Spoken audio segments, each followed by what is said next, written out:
Disaster management का आज fourth unit है।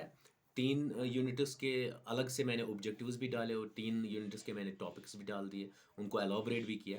ये जो है फोर्थ यूनिट है, इसका जो हेडिंग है डिज़ास्टर मैनेजमेंट साइकिल, जिसके डिवाइड किए हैं मैंने 6 डिज़ास्टर मैनेजमेंट साइकिल को 6 फेजेस में किया है। Prevention, mitigation, preparedness, response, recovery and reconstruction. उसके बाद मैंने डिज़ास्टर मैनेजमेंट साइकिल को अलग से एक चार्ट डायग्राम बनाई है, जिसमें pre disaster, on disaster and post disaster को अलग से किया हुआ है, उनके अलग अलग स्टेज किए हैं। इसके अलावा और एक चीज़, मैंने सर्कुलर डायग्राम बनाई है, जिसको पाई डायग्राम कहेंगे। उसके ज़रिए आप इजी से समझ सकते हो ये फेजेस। और एक चीज़, आपके सिलेबस में डिज़ास्टर मैनेजमेंट एक्ट नहीं है, जो 2005 से स्टार्ट हुआ, जिसके हेड होते हैं प्राइम मिनिस्टर और इसके 9 मेंबर्स हैं। और ये स्टेट में जो होता है वो नेशनल लेवल, डिस्ट्रिक्ट लेवल पे डिस्ट्रिक्ट मजिस्ट्रेट इसका हेड होता है, मींस डीसी इसका हेड होता है। उसको भी मैंने यहाँ पर एलॉबरेट किया है। उसके अलावा 20 ऑब्जेक्टिव्स डाले हैं, जो आपको अब विजुअल्स में आएंगे।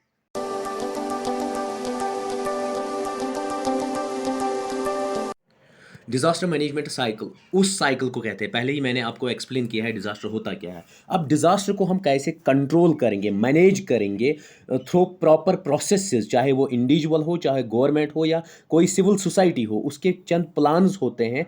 उस डिज़ास्टर को कैसे हम मैनेज करेंगे, उसको हम डिज़ास्टर मैनेजमेंट साइकिल कहते हैं। डिज़ास्टर मैनेजमेंट साइकिल जो है, इसके 6 फेजेस है। Number first, prevention, mitigation, preparedness, response, recovery and reconstruction. जो मैंने डिज़ास्टर मैनेजमेंट साइकिल के बाद डिज़ास्टर मैनेजमेंट को फेज में डिवाइड किया है। ये जो डायग्राम है, उसमें प्री डिज़ास्टर स्टेज है, ऑन डिज़ास्टर स्टेज है and post disaster stage, 3 stage है। जो प्री डिज़ास्टर स्टेज है उसको हम एंटिसिपेटरी स्टेज कहते हैं, ऑन डिज़ास्टर स्टेज है उसको पार्टिसिपेटरी स्टेज कहते हैं, और पोस्ट डिज़ास्टर स्टेज है उसको रिकवरी स्टेज कहते हैं, जैसे आप डायग्राम में देख रहे हैं। उसके बाद जो एंटिसिपेटरी स्टेज है उसको फर्दर मैंने PMP में डिवाइड किया। Number 1, preparedness, mitigation and prevention. Preparedness में क्या क्या आता है? डिज़ास्टर का हमें रिसर्च करना होता है, कंटीजेंसी प्लान बनाना होता है, सपोर्ट सिस्टम देना होता है, डिज़ास्टर प्रिडिक्शन देनी होती है, वार्निंग सिस्टम और डिज़ास्टर एजुकेशन। मिटिगेशन में रिड्यूस मैग्नीट्यूड ऑफ डिज़ास्टर और lesson impact of disaster. Prevention में एडवर्स इम्पैक्ट क्या होगा, फॉर एग्जांपल मैंग्रोव्स पे क्या इम्पैक्ट होगा, ड्रेनेज सिस्टम कैसे होगा, ये एंटिसिपेटरी स्टेज है। दूसरा है पार्टिसिपेटरी स्टेज, इसमें इंडिविजुअल लेवल पे क्या रोल अदा करेंगे, फैमिली लेवल पे कौन सा रोल अदा करेंगे, और कम्युनिटी लेवल पे। रिकवरी स्टेज में 3 आर आते हैं, relief, recovery, rehabilitation. Relief, social response, public participation and priority section. Recovery, social recovery, economic recovery, psychological recovery, और rehabilitation, repair, renew and reconstruction. अब नेक्स्ट स्लाइड है डिजास्टर मैनेजमेंट साइकिल। इसमें क्या है? Mitigation, preparation, response and recovery. Mitigation में क्या होता है? कैपेसिटी बिल्डिंग होती है। प्रेपरेशन में क्या होता है? प्री इम्पैक्ट होता है। और रेस्पॉन्स में इमरजेंसी और रिस्टोरेशन। और रिकवरी में क्या होता है? रिकंस्ट्रक्शन। उसके बाद इन जो प्री डिज़ास्टर और पोस्ट डिज़ास्टर, प्री डिज़ास्टर और पोस्ट डिज़ास्टर को मैंने 6 फेजेस में अलग अलग डिवाइड किया। नंबर फर्स्ट है prevention, mitigation and preparedness. Post में है रेस्पॉन्स, रिकवरी एंड रिकंस्ट्रक्शन। अब प्रिपेयर्डनेस किसको कहते हैं? अगर प्रिपेयर्डनेस में क्या करते हैं, हम कोई प्लान करते हैं कि रेस्पॉन्ड कैसे करें, कोई डिज़ास्टर आ जाएगा, उसके लिए हम प्लानिंग करते हैं, इमरजेंसी एक्सरसाइज करते हैं, ड्रिल्स करते हैं या ट्रेनिंग करते हैं, और या वार्निंग सिस्टम लोगों को देते हैं। उसके बाद दूसरा है रेस्पॉन्स। रेस्पॉन्स में हम क्या करते हैं? कोई भी हैजर्ड या डिज़ास्टर आ जाए, उसका इम्पैक्ट मिनिमम करने के लिए, मिनिमाइज करने के लिए उसमें हम रिसर्च करते हैं, रेस्क्यू करते हैं, इमरजेंसी होती है या रिलीफ करते हैं। तीसरा क्या है? रिकवरी। रिकवरी का मतलब ही होता है रिटर्निंग, कम्युनिटी में वापस जाने के लिए, नॉर्मलसी लाने के लिए टेम्पोररी हाउसिंग बनाते हैं, ग्रांट्स देते हैं, मेडिकल एड्स देते हैं। और लास्ट वन है मिटिगेशन। मिटिगेशन से क्या करते हैं? मिनिमाइज करते हैं इम्पैक्ट डिजास्टर का। फॉर एग्जांपल बिल्डिंग, उसमें कोडिंग करेंगे, जोनिंग करेंगे, वल्नरेबिलिटी अलग अलग जोन्स बनाएंगे, high level vulnerability, low level, medium level, और पब्लिक को एजुकेट करेंगे। अब क्या है, आप लोगों के सिलेबस में डिज़ास्टर मैनेजमेंट एक्ट नहीं है, लेकिन मैं उसको भी एलोबरेट करूंगा। डिज़ास्टर मैनेजमेंट एक्ट जो आया है इंडिया में 2005 में आया है, 26 दिसंबर को आया है। और इसका जो हेड होता है वो प्राइम मिनिस्टर होता है। उसके बाद 9 अदर मेंबर्स होते हैं इसके। इसमें 79 सेक्शंस और 11 चैप्टर्स है। और ये न्यू कंसेप्ट आया है, इसमें नेशनल डिज़ास्टर मैनेजमेंट अथॉरिटी बनाई गई, जो मॉनिटर करती है स्टेट और सेंट्रल के मेजर डिज़ास्टर, चाहे बायोलॉजिकल डिज़ास्टर हो, फिजिकल डिज़ास्टर हो, नेचुरल डिज़ास्टर हो और ह्यूमन डिज़ास्टर हो। उसके बाद इसमें गाइडलाइंस पॉलिसी बनाई गई जो स्टेट लेवल तक, और स्टेट में इसको हेड करता है सीएम, उसके बाद मेंबर्स बनाए जाते हैं और फिर डिस्ट्रिक्ट डिज़ास्टर मैनेजमेंट अथॉरिटी बनाई जाती है, जिसकी फुल फॉर्म है DDMA, district disaster management authority. वो हेड करता है उसको डिस्ट्रिक्ट मजिस्ट्रेट, और जिसको कहेंगे हम डीसी, और उसके इलेक्टिव मेंबर्स चाहे प्लानिंग के हो, कोऑर्डिनेशन के हो या और कोई, वो उसके मेंबर्स रहते हैं। और इसमें क्या क्या होता है, इसमें स्टेट लेवल पे, डिस्ट्रिक्ट लेवल, तहसील लेवल और ब्लॉक लेवल पे अवेयरनेस लानी होती है लोगों में, ताकि वो डिज़ास्टर को कंट्रोल किया जाए। आपके सामने ऑब्जेक्टिव्स है, 10 ऑब्जेक्टिव्स एक स्लाइड में, 10 दूसरे में। अब पहला जो स्लाइड है उसका सबसे पहला ऑब्जेक्टिव है, which of the following is not a component of disaster management cycle.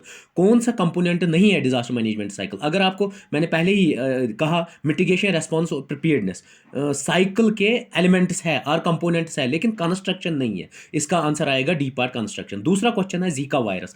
Zika virus किससे रिलेटेड है? ये डेंगू से भी रिलेटेड है, ये येलो फीवर से भी रिलेटेड है, इसलिए इसका आंसर आएगा ऑल द अबव। तीसरा क्वेश्चन है डिजास्टर मैनेजमेंट इंक्लूड्स, उसमें कौन कौन सी आते हैं? मिटिगेशन भी आता है, रेस्पॉन्स भी आता है, प्रिपेयर्डनेस भी आता है, इसका मतलब है इसका आंसर आएगा ऑल द अबव। चौथा क्वेश्चन है national disaster institution of disaster management कहां पर है? ये न्यू दिल्ली में हेड ऑफिस है, इसका आंसर आएगा C part. Disaster management act, जो मैंने पहले ही कहा 2005 में एक्ट आया हुआ है, इंप्लीमेंट किया गया है, इसलिए 2005 आएगा answer C part. Question number 6, national disaster management authority किसके अंडर में होती है? तो प्राइम मिनिस्टर इसके हेड होते हैं। और इफेक्टिव हैजर्ड मैनेजमेंट लार्जली किस पे रिले करता है? Effective hazard management largely relay करता है प्री डिजास्टर प्लानिंग पे, कि डिजास्टर से पहले हम कौन सी प्लानिंग करेंगे। उसके बाद मास किलिंग जो कोविड-19 से हुई है, उसको कौन सा डिजास्टर कहेंगे? उसको कहते हैं बायोलॉजिकल डिजास्टर, इसका आंसर आएगा A part. Question number 9, an H1N1 virus जो है वो क्या है? वो स्वाइन फ्लू से रिलेटेड है, इसलिए इसका आंसर आएगा P part, swine flu. Zonation और माइक्रो जोनेशन किस में आती है? वो मैंने पहले ही कहा, मिटिगेशन के फेज में आते हैं, और उसमें क्या होता है, रिस्क मैपिंग स्केल को कहते हैं हम, इसलिए इसमें रिस्क मैपिंग स्केल आएगा। नेक्स्ट क्वेश्चन 11th है, जीका वायरस किस से होता है? रैट से, फ्लाई से, मॉस्किटो से, पिग से? आप लोगों को मैंने ये पहले स्लाइड में बोला है, ये मॉस्किटो से होता है। डिजास्टर मैनेजमेंट कवर्स, क्या क्या कवर करता है? ये मेंटेनेंस भी कवर करता है, रिड्यूसिंग द इम्पैक्ट भी करता है, और ब्रीफिंग ऑफ गवर्नमेंट ऑफिशियल्स, इसका मतलब है इसका आंसर आएगा ऑल द अबव। उसके बाद 13 question number, temporary housing relief falls in किस में आता है? कौन से फेज में आता है? मिटिगेशन में, रेस्पॉन्स में, रिकवरी में, प्रिपेयर्डनेस? इसका आंसर बी पार्ट, रिकवरी में आता है। उसके बाद 14th question, weapon of mass destruction जो वाइड स्प्रेड हुआ वर्ल्ड में, वो 2003 में हुआ, इसका आंसर है आएगा A part. The flood caused in Uttarakhand, recently जो फ्लड्स उत्तराखंड में आए हैं वो क्लाउड बर्स्ट की वजह से हुए, जो क्लाउड्स हो गए वो बर्स्ट हो गए, उसकी वजह से वहां पर बहुत हैवी रेनफॉल हो गया, इसका आंसर आएगा ए पार्ट। क्वेश्चन नंबर 16 है, डिजास्टर प्रिपेयर्डनेस कंपोनेंट्स इंक्लूड, कौन कौन सा कंपोनेंट आता है? एक्सपोजर नहीं आता है, रिस्क नहीं आता है, वल्नरेबिलिटी नहीं आता है, लेकिन रेस्पॉन्स आता है इसका एक कंपोनेंट। ओके, उसके बाद क्वेश्चन नंबर 17 है, what does 19 in covid refers? जो रिसेंटली बायोलॉजिकल डिजास्टर कोविड-19 पैंडेमिक आ गया, उस 19 से क्या मतलब है? 19 से मतलब है ये 2019 में आ गया, और इसका आंसर आएगा D part, corona virus occurs in 2019। फिर 18th क्वेश्चन है, कोविड-19 अपीयर सबसे पहले ये चाइना के वुहान सिटी में आया है, इसलिए इसका आंसर आएगा C part, Wuhan city in China. How many phases of disaster response are there? Disaster response में कितने फेज होते हैं? वो 5, आंसर आएगा 5, तो इसका मतलब है ए पार्ट, आंसर है 5। रिस्क मैपिंग रिक्वायर्स, मतलब जो मैपिंग हम करते हैं रिस्क के लिए, रिस्क मैनेजमेंट के लिए, वो किस किस चीज़ की होती है? वो हैजर्ड की भी हो सकती है, वो एक्सपोजर की भी हो सकती है, और वो वेलनरेबिलिटी की हो सकती है, इसका आंसर आएगा ऑल द अबव।